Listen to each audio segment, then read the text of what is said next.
Ar online draugai yra tokie pat kaip gyvi?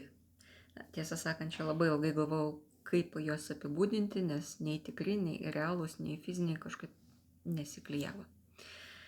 Visų pirma, noris atsakyti stereotipinę nuostatą apie tai, kad susitinkant gyvai draugystė yra kažkokia tikra, o naudojantis technologijomis tai kažkokia paviršutiniška.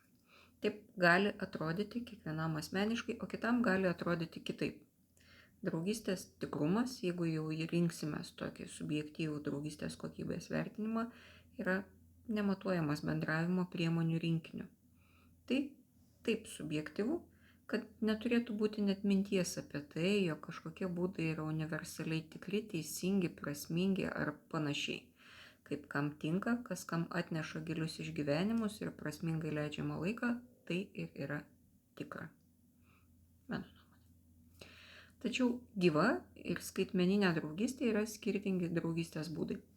Skaitmeninis bendravimas suteikia kitokių raiškos galimybių, bet kas, ko dalyjatės, gali būti saugoma, skaitoma ar peržiūrima dar kartą, ištrinama ar atsiimama, kaip tai nepavadinsim. Tai plati, tačiau kiek kitokia neverbalinio bendravimo erdvė, nes gestai ir emodžiai nėra identiški ir nėra tas pats. Galima paprasčiau ateiti, čia kabutėse matyti, arba išeiti, fizinis atstumas, kita vertus, nebėra kliūtis bendrauti.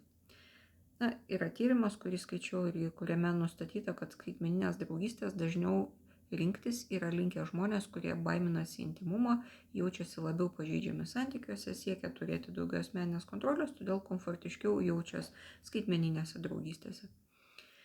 Šiaip, manau, būtų teisinga kalbėti apie kitokios rūšies draugystės egzistavimą. Kažkam tai reiškia daugiau draugų, kažkam tai reiškia draugų rato pokyčius, o dar kažkam gal iš viso reiškia draugų turėjimą.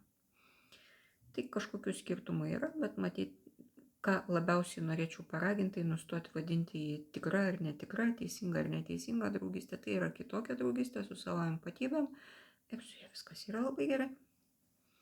Taikos ir ramybės.